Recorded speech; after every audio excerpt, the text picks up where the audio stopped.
अच्छा मुझे ये फरमाइए, अभी तक बहैसियत साबिक वफाकी वज़ीर ख़जाना जो सवालात मैंने आपसे किए, अब एक पॉलिटिकल वर्कर, एक पॉलिटिकल रहनुमा के तौर पर मैं ज़रा आपसे बात कर लूँ कि इस वक्त जो पॉलिटिकल हैपनिंग आपको नज़र आ रही है, क्या देख रहे हैं? कोई तब्दीली वगैरह के कोई इशारे हैं? क्या पीपल्स पार्टी का हुकूमत से नाराज़ हो जाना, फिर PTI के लिए कुछ रिलीव होता हुआ दिखना, फिर मोहसिन नकवी साहब का सिस्टम के तबाह होने का इतराफ़ कर जाना, ये किस तरफ के इशारे हैं? ये क्या कोई तब्दीली है या कोई टेस्ट है? हो क्या रहा है ये?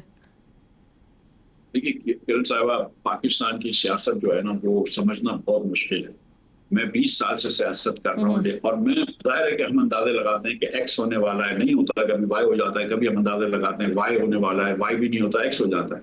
इस वक्त तो मुझे मेरी समझ से बाहर है कि क्या होने वाला है, ठीक है, बिकॉज वी डोंट नो। हम एक तरफ सूबों की बात सुन रहे हैं, फिर उसके बाद एडमिनिस्ट्रेटिव यूनिट्स की बात सुन रहे हैं, वो भी क्लैरिफिकेशन नहीं आई। मैंने उस पर आज एक नोट में मजमून भी लिखा है कि सूबे की बाउंड्रीज इसी को रहने दो, लेकिन डिवीजन को एम्पावर कर दो, एडमिनिस्ट्रेटिव यूनिट्स बना दो। उसके बाद हम ये देख रहे हैं कि हुकूमत जो है वो नीडल की मईशत की मूव नहीं कर सकी है, अपनी नैरेटिव बयानियां नहीं दे सकी है। वो एक बहुत बड़ा ड्रैग हो गया है सिस्टम के ऊपर हमारी हुकूमत। तो ऐसा लग रहा है कि हम नेशनल गवर्नमेंट की तरफ बढ़ने जा रहे हैं, लेकिन फिर कभी कभी ऐसा होता है कि आपको ये इंडिकेशन आ रहा है कि हम नेशनल गवर्नमेंट की तरफ बढ़ने जा रहे हैं, फिर कभी एक दूसरी तरफ से दूसरा इंडिकेशन आ जाता है। So I don't know, but I think जो मैं कम से कम ऑप्टिमिस्टिक पाकिस्तानी मैं सोचूंगा कि हमको दो चीजों की जरूरत है। एक reconciliation with between PTI and the government या the powerful quarters, and yeah, at least step towards reconciliation. और सेकंड जो है वो कि एक स्टेप टुवर्ड्स नेशनल गवर्नमेंट हो, और उसके बाद और उसके साथ साथ ये जो चेंजेस हम करने चाह रहे हैं हुकूमत के स्ट्रक्चर में वो करना। ये दो तीन चीजें नजर आ रही हैं, लेकिन अब किधर तक पहुंचने इट्स वेरी डिफिकल्ट टू से। अच्छा, ये जो इंतज़ामी यूनिट्स की या सूबों के हवाले से बात हो रही है, पाकिस्तान पीपल्स पार्टी ने तो बड़ी हार्ड पोजीशन अपनी ली हुई है। वो बड़ा वाज़ेह तौर पर कह रहे हैं कि हम हुकूमत कुर्बान कर देंगे लेकिन सिंध में नए सूबे नहीं बनने देंगे। आपको लगता है कि नए सूबों के क़याम पर पाकिस्तान पीपल्स पार्टी मान जाएगी? क्योंकि रिसेंट पास्ट में हमने एक और भी इस पर सारा सिलसिला देखा ना, नेहरू का मामला, बहुत ज़्यादा इसके ऊपर बात हुई, लेकिन पाकिस्तान पीपल्स पार्टी इस पर अड़ गई थी और फिर वो नहीं हुआ मामला। देखिए, गुजारिश ये है कि मुझे नहीं लगता कि पीपल्स पार्टी इस पोजीशन में है कि वो हुकूमत छोड़ने के लिए तैयार हो जाए। लेकिन ये नहीं होता है कि सूबे बनेंगे और या कुछ भी नहीं होगा, और ये जो आज कराची का आपने अबतर हाल किया हुआ है वो ही चलना दे। कोई दरमियान का रास्ता निकाल सकते हैं जब आप डिवॉल्व करें, बहुत सारा पावर लोकल गवर्नमेंट को दें, मसाइल जो है वो वफाक से डायरेक्ट लोकल गवर्नमेंट की तरफ तब्दील हों, मुंतकिल हों, तो ये कोई बीच का रास्ता निकल सकता है। और अल्लाह करे कोई बीच का रास्ता निकल जाए और हम किसी परेशानी में ना मुब्तला हो जाए दही सिंध के हवाले से। मैं नहीं समझता कि इस वक्त सूबे बनाना जो है, जबकि 3 जगहों पे 3 सूबों में हमारे थोड़े से मसाइल चल रहे हों, इस सूबे बनाना इस वक्त जो है वो विदाउट लार्ज स्केल कंसेंसस ये होगा। और जो आज हम यहाँ पे बात कर रहे हैं, सच्ची बात मैं आपको बताऊं, उसमें पीपल्स पार्टी और मुस्लिम लीग का सबसे बड़ा हाथ है। पीपल्स पार्टी का बिगेस्ट हाथ है। कराची 38% सिंध की पॉपुलेशन है, 1.5% पानी नहीं देते, 96% टैक्स वहां से जमा करते हैं, लेकिन एक पैसा उधर लगाते नहीं। सो पीपल्स पार्टी की ये बुरी हुक्मरानी है जिसकी वजह से आज फौज और दीगर इदारे मजबूर हो गए कि यार पाकिस्तान की माशी तरक्की नहीं हो सकती अगर कराची साथ ना चल रहा हो। कराची का इन्होंने क्या हाल करा है। इसी तरह लाहौर के अंदर आप देखें कि वहां पे 13,200 रुपए हर शहरी लाहौर के ऊपर वो डेवलपमेंट बजट में लास्ट ईयर लगाया, लिया में 460 रुपए लगाए, 2900% लाहौर में ज्यादा लगा दिया। वहां पे वो लाहौर के मेयर बने में, यहाँ पे ये कराची के साथ बैठे हैं। तो ये हमारी सियासी पार्टियां जो हमको इधर लेके आई। मिफ्ता साहब साथ ही मौजूद रहेगा, एक ब्रेक की कॉल मुझे दी जा रही है, छोटा सा ब्रेक लीजिए नाज़रीन, ब्रेक के बाद वापस आते हैं।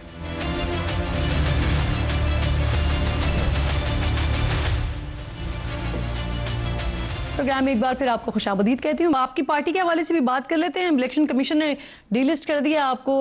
जिस वक्त ये फैसला आया था तो आप लोग कह रहे थे कि इंट्रा पार्टी इलेक्शन जो है वो क्योंकि हो चुके हैं तो इसका कोई जवाब नहीं है, और अब ये कहा जा रहा है कि आप शायद दोबारा इंट्रा पार्टी इलेक्शन की तरफ जा रहे हैं। मुफ्ती साहब, कोई दोबारा इंटर पार्टी इलेक्शन की तरफ नहीं जा रहे। पीर के दिन, अगले पीर के दिन मेरे ख्याल 1 तारीख को जो है वो हेयरिंग मिल गई है हमको इस स्टेट, उधर जाके हमने पहले भी हेयरिंग कर ली थी, फिर जाके हेयरिंग करेंगे। जो इलेक्शन हमने कराए 3 दिन ऑनलाइन पूरे पाकिस्तान में, उतने इलेक्शन पाकिस्तान में कभी ऐसे किसी सियासी पार्टी ने नहीं करवाया। लेकिन बहरहाल चले ठीक है, अब जो इलेक्शन कमीशन की मर्जी है, लेकिन अगले पीर को जाके हम उसको क्लैरिफाई कर देंगे। नहीं तो उसका रीजन क्या है, क्यों नहीं एक्सेप्ट कर रहा है इलेक्शन कमीशन? ये तो अब आप इलेक्शन कमीशन से पूछें, मुझे तो कोई कोई इसकी वो नहीं समझ में आती लॉजिक, लेकिन ना हमको कोई हेडिंग लॉजिक। मिली कि जिस, हाँ मुझे कोई लॉजिक समझ में नहीं आता। सही। अच्छा, अब पंजाब में ये बल्दियाती इलेक्शन वैसे इसका ऐलान हो चुका है, तो क्या हिस्सा लेंगे आप लोग इसमें?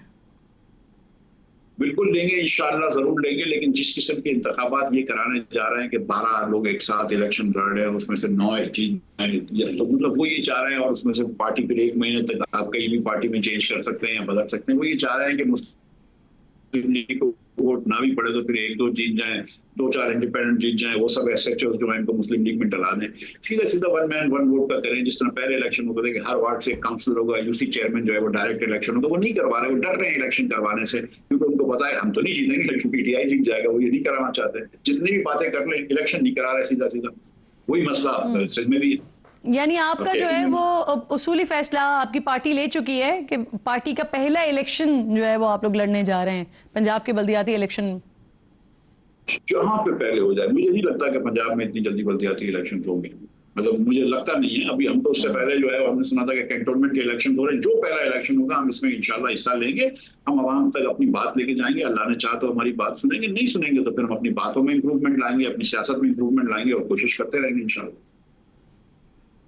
चले ठीक, बिल्कुल ठीक। अब मुझे आखिर में ये फरमा दीजिए, शायद खाकान अब्बासी साहब ने एक बड़ा दावा किया है कि इलेक्ट्रिक की निष्कारी के हवाले से। ये बात दुरुस्त है, हमने शंघाई इलेक्ट्रिक को नहीं दिया, और के इलेक्ट्रिक जो है फिर उसके जो मालिक हैं बैंकरप्सी में चले गए, उस पर हमको अच्छे पैसे मिल जाते हैं, लेकिन उस वक्त किसी भी हुकूमत के अफसर ने कोऑपरेट नहीं किया, गवर्नमेंट ने, मैं भी उस वक्त गवर्नमेंट में था, तो वो नहीं हुई। और उसके बाद इमरान खान ने भी ट्राई की, उससे भी नहीं हो सकी, तो जो हाल है वो है। लेकिन असल सवाल ये नहीं है, क्योंकि ये तो बात मुसलसल चलती रही है ना, असल सवाल तो ये है कि इससे रुकवाने की वजह अमेरिका था। नहीं, मैंने ये शाहिद भाई की बात से नहीं, मैं सुन नहीं सका या नहीं समझ सका, मुझे नहीं लगता कि अमेरिका ने रुकवाई है, अगर अमेरिका ने रुकवाई तो मुझे इसके बारे में कोई इल्म नहीं। हम ये कह सकते हैं कि इस वक्त शहबाज शरीफ साहब मुल्क के सबसे ज्यादा कर्जा लेने वाले वजीर आजम हो गए हैं मुल्क की तारीख का। मियां नवाज शरीफ साहब 11 साल वजीर आजम रहे। मियां नवाज शरीफ ने 11 साल में इतना कर्जा नहीं लिया जो शहबाज शरीफ साहब ने 4 साल में लिया।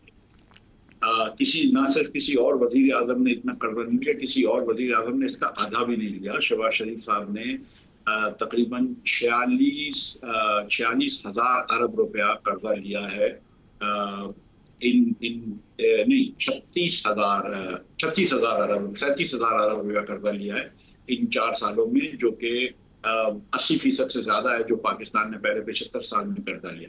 तो शहबाज शरीफ साहब की कर्जे लेने की स्पीड जो है ना, वो बिल्कुल शहबाज स्पीड। और ये भी मुफ्ती साहब ऐसे कहा जा रहा है कि जो मुल्क में इस वक्त महंगाई की शरह है, इन्फ्लेशन रेट तकरीबन 9% पे है, लेकिन अब एक कॉन्सेप्ट ये भी है कि अगले साल ये शरह कम होगी, तो आपको भी ऐसे ही लग रहा है? मेरी दुआ है कि अगले साल कम हो जाए, लेकिन जब तक के, अब खैर इसमें देखें दुनिया के तेल की कीमतों का भी असर होता है, इसमें हमारे गंदम की कीमतों का असर होता है। आज गंदम कराची में 127 रुपए किलो बिक रहा है। आज आटे की कीमत कराची में 140 से तजावुज कर गई है, मैदे की कीमत 150 रुपए से तजावुज कर दी गई है, जिसके पास से आप तंदूर वगैरह से जो आटा लेती है उसकी कीमत 150 रुपए के ऊपर है, मैदे की और फाइन आटे। तो अब जब हुकूमत इस किस्म के कदम उठाती है कि जो फार्मर से आपने 70 रुपए का लिया था वो आज 130 रुपए का तकरीबन डबल बेच रहे हैं, तो स्टॉकिस्ट को फायदा हुआ, फार्मर को भी फायदा नहीं हुआ, और 3 साल से आप किसानों को मार रहे हैं, तो उससे मुश्किल होगी। तो वो इन्फ्लेशन काबू में नहीं आएगी, लेकिन मेरी दुआ है अल्लाह करे काबू में आ जाए इन्फ्लेशन। आमीन आमीन। अच्छा मुफ्ती साहब ये फरमाइए कि अभी जो पिछला 1-1.5 साल की एपिसोड रही है वो हरबी एतबार से देखें, आप सिफारती एतबार से देखें, पाकिस्तान की अल्हम्दुलिल्लाह आलमी सतह पर बड़ी पजीराई हुई है, आज तक हो रही है, अल्लाह ताला ये सिलसिला कायम दायम रखे। लेकिन इसके साथ साथ एक और भी मामला कि माशी तौर पर हम उस तरह से नहीं आगे बढ़ पाए, कोई इन्वेस्टमेंट भी पाकिस्तान में नहीं आई, एक्सपोर्ट उस तरह से नहीं बढ़ी, इसकी क्या वजह समझते हैं आप, कहाँ लैग कर रहे हैं? देखिए, हुकूमत विजन लैक करती है। हुकूमत को मेरे ख्याल से समझ नहीं है कि क्या पॉलिसीज होनी चाहिए, मैक्रो लेवल पॉलिसीज, कि जिसके तहत हम पाकिस्तान को आगे ले जा सकते हैं। इस वक्त पाकिस्तान जो है वो एक लो ग्रोथ एक्विलिब्रियम में फंसा हुआ है। हमको अपनी हुकूमत की साइज को छोटी करनी पड़ेगी। आप जितने प्रोग्राम्स कर लें, टारगेट्स कर लें, सेमिनार्स कर लें, प्राइम मिनिस्टर साहब की तस्वीर छाप दें। अगर बिजली और गैस पाकिस्तान में महंगी होगी बैनुल-अक़वामी मंडी से, तो पाकिस्तान से बरामदात नहीं बढ़ेंगी। आपने पुरान पाकिस्तान में $60 बिलियन का प्लान किया था। हम 4 सालों में शहबाज शरीफ के कोई एक साल नहीं पहुंच सके जो 2022 में था। हर साल आप एक्सपोर्ट्स कम कर रहे हैं, एक्सपोर्ट्स की जीडीपी कम कर रहे हैं। सो ये हुकूमत जो है ना, मतलब दिस हुकूमत has lost the forest for the trees. वो मेहनत करते हैं, मीटिंगें करते हैं, लेकिन कुछ होता नहीं है। वो मीटिंग बर्खास्त होती है, दूसरी मीटिंग होती है। Substantial reduction in size of the government, substantial increase in services to the people, जिसके अंदर तालीम, सेहत वगैरह हो। आप मतलब बजट डेफिसिट का साइज कम करें, आप टैक्सेस को कम करें, और उसके बाद आप आगे बढ़ सकते हैं, वरना नहीं बढ़ेंगे। सो ये हुकूमत की जो है, मैं समझता हूँ कि खाम ख्याली है कि वो इसी तरह करते रहें जिस तरह पहले होता रहा है 20 साल से, और हम आगे बढ़ जाएं। अगर आप मुझे इजाजत दें तो मैं बताऊं कि 2020 में एक पाकिस्तानी तकरीबन 43% अमीर था एक इंडियन से, एवरेज पे, परचेसिंग पावर पैरिटी पे 50%, 43% अमीर था। आज वो इंडियन हमसे 94% अमीर है, तकरीबन डबल अमीर है। तो हम बहुत पीछे रह गए हैं इस रेस के अंदर, दुनिया की जो रेस है। और इसके अंदर जब तक हम अपने सिस्टम को बिल्कुल तोड़ फोड़ के फिर से नहीं बनाते, हम आगे नहीं बढ़ेंगे। जी बिल्कुल ठीक है।